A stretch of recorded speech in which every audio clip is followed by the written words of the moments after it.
For our second example, we will be having negative 7 and 4 as a point and 9 as our slope. Okay? So if we are given a slope and a point, we should already know what kind or what form of equation should we use. And that is the y minus y sub 1 is equal to m multiplied by x minus x sub 1.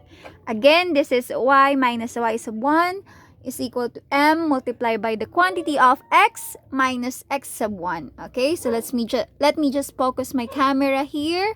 Okay, so let us identify what do we have here. So as we can see, we already know what is the value of our slope, which is m. And now let us identify which is the x value and the y value. Okay, so this 7 is our x value, while 4 is this negative 7 is our x value and 4 is our y value. But not just y and x. It is x sub 1 and the y sub 1. Okay? So after identifying that, let us substitute what do we have here in our formula. Okay? So we have y, because this is not a y. This is y sub 1. Okay? So y is still y. And then y sub 1 is 4 equals m. What is the value of our m? That is 9. Okay? Now, do we have a value for x? Do we have a value for x? No, they are not the same. This is x and this is x sub 1. So we don't have any value for x. So x is still x minus, what is the value of x sub 1? That is negative 7. Okay? So as you can see, dahil may negative 7 siya, pinarenthesis ko muna siya dahil baka malito ako. Parenthesis silang dalawa and then yung kapartner nitong parenthesis. Okay? Partner yan. Kaya yan nagkaganyan. Okay? So ngayon, the next step is, let me just eliminate this parenthesis. What should I have? So negative multiplied by negative, what do we have? That is positive. So let me just copy this. Y minus 4 is equal to 9x. Negative multiplied by negative, that is positive. Okay.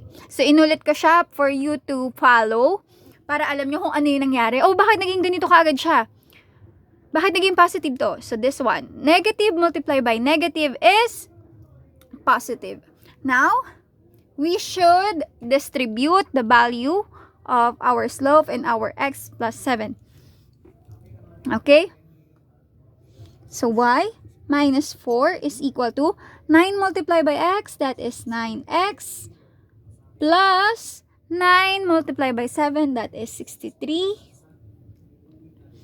Now, do we have any form of equation na ganito ang itsura?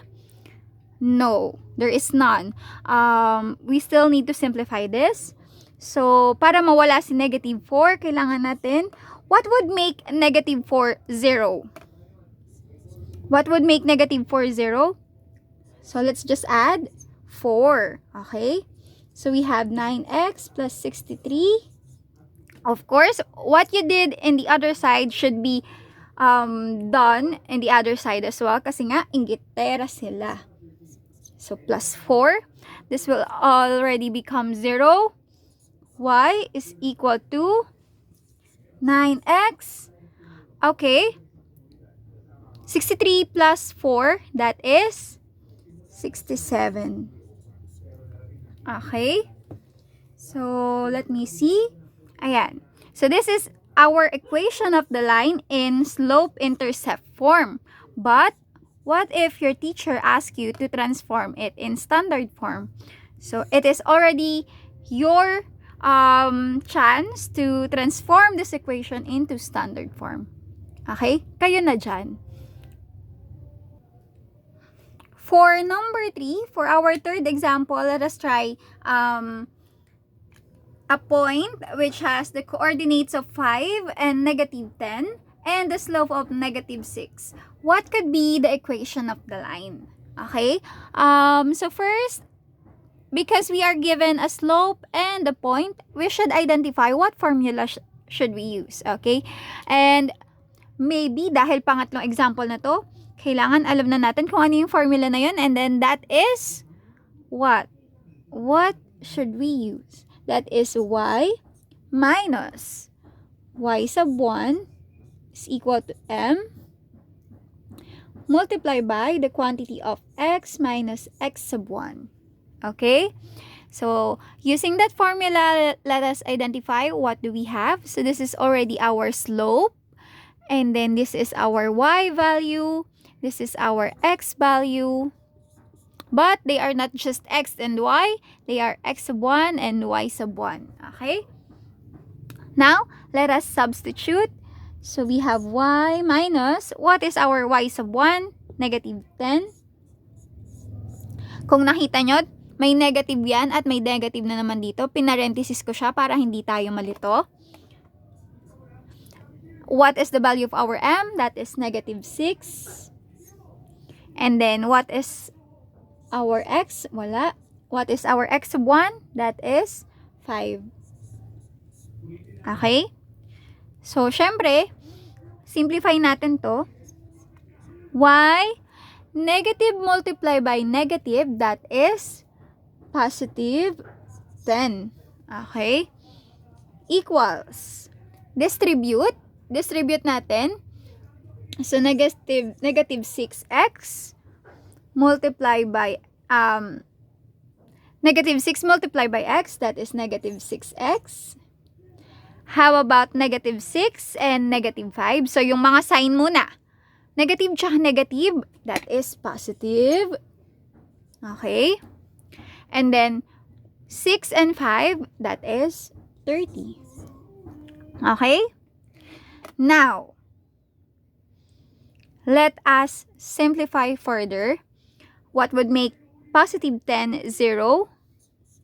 If you have 10 and you want it to become 0, what should you do? So, plus 10, para maging 0 siya, we need to subtract 10. Okay? 6x plus 30. Syempre, what should we do? Or what have been done in the other side should be done in the other side as well. So, minus 10. This is already 0. Y is equal to negative 6x. Positive 30, negative 10, magkaiba ng sign. Kaya ang gagawin ay minus. So, 30 minus 10, that is 20. Sinong mas mataas? Si 30. Anong sign ni 30? Plus. Kaya, plus. Okay? So, again, this is your equation of the line. It transformed to standard form. That is yours to do. Okay? So, transform that into standard form. What could be the answer? Try to answer that. 5, 4, 3, 2, 1. So, we will be having 6x plus y is equal to 20. This can also be your equation of the line.